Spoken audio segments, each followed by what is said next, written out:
আসসালামু আলাইকুম। সাদিয়া কুকিং হাউজে সবাইকে স্বাগতম। আজকে আমি আপনাদের সাথে পুর ভরা পটল ভাজা এই রেসিপিটি শেয়ার করছি। আমরা তো সচরাচর সবসময় পটল ভাজা খেয়ে থাকি, কিন্তু সেই পটল ভাজাটা যদি এরকম একটু ব্যতিক্রমধর্মী হয় তাহলে তো আর কথাই নেই, অনায়াসে 2 প্লেট ভাত খেয়ে নেওয়া যাবে। এটি খেতে অনেক মজা এবং সুস্বাদু।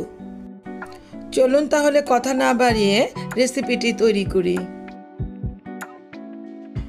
এরকম সাইজের 7টি পটল নিয়ে নিলাম। একটা চাকুর সাহায্যে পটলের উপরের আবরণটাকে এভাবে তুলে নিচ্ছি।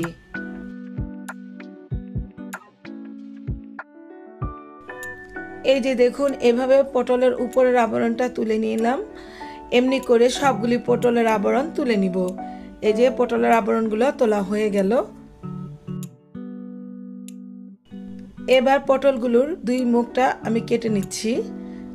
তারপর এর মাঝ বরাবর 2 ভাগ করে নিচ্ছি।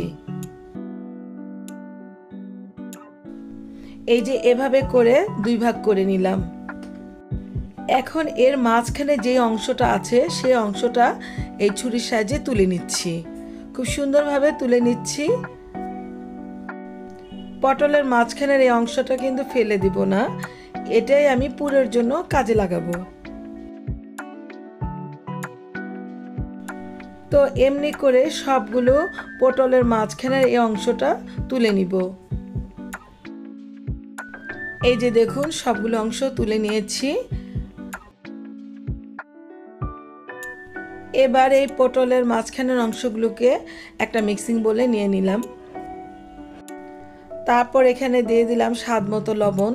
লবণটা দেওয়ার পর এগুলোকে হাত দিয়ে ভালো করে কষলে নিচ্ছি।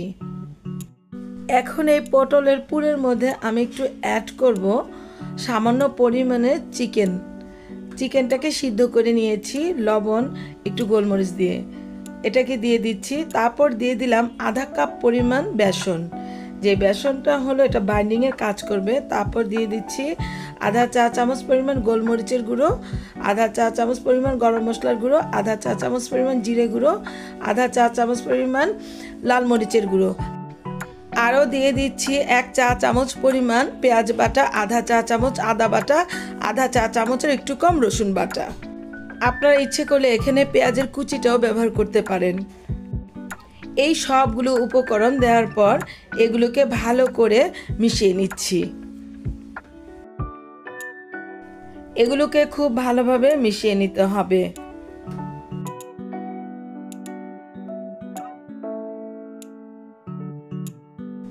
এগুলোকে খুব ভালোভাবে মিশিয়ে নিয়ে 10 মিনিট রেখে দিচ্ছি। ওইদিকে একটা হাঁড়িতে সামান্য পরিমাণ পানি দিলাম। পানিটা দিয়ে এই পটলগুলোকে আমি একটু হালকা সিদ্ধ করে নিব।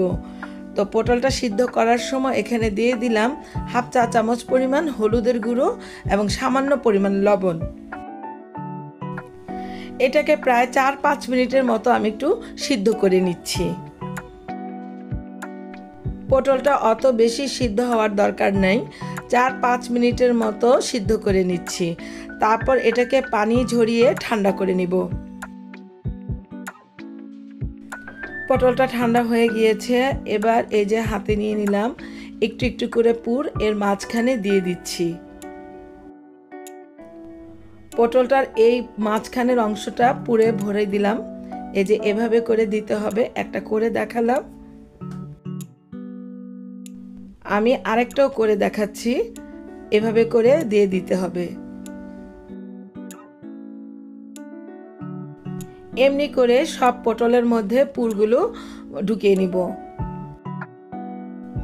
তারপর চুলায় একটি প্যান বসালাম। প্যানের মধ্যে আধা কাপ পরিমাণ তেল দিয়ে দিলাম। তেলটা গরম হয়ে আসলে এখানে পুর ভরে রেখেছিলাম যে পটলগুলা, সেগুলা দিয়ে দিচ্ছি। পুর ভরা অংশটাকে এভাবে উপর করে দিয়ে দিতে হবে এবং এই সময় চুলার আঁচটা মাঝারি থেকে নিচুতে রাখতে হবে। খুব অল্প আঁচে এই পটলগুলোকে ভেজে নিতে হবে। একটা পাশ এরকম হয়ে আসলে আস্তে আস্তে এগুলোকে উল্টে দিতে হবে।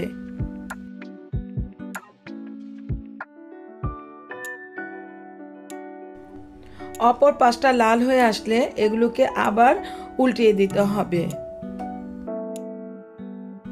এভাবে উল্টে পাল্টে নেড়ে চেড়ে পটলগুলোকে খুব ভালোভাবে ভেজে নিতে হবে। এই যে এগুলোকে আবার একটু উল্টিয়ে দিলাম।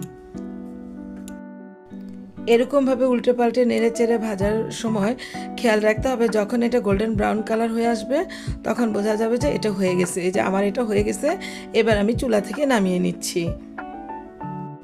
আমি এটা আপনাদেরকে পরিবেশন করে দেখাচ্ছি। তো ভিউয়ার্স, তৈরি হয়ে গেল আমার পুর ভরা পটল ভাজার এই রেসিপিটি।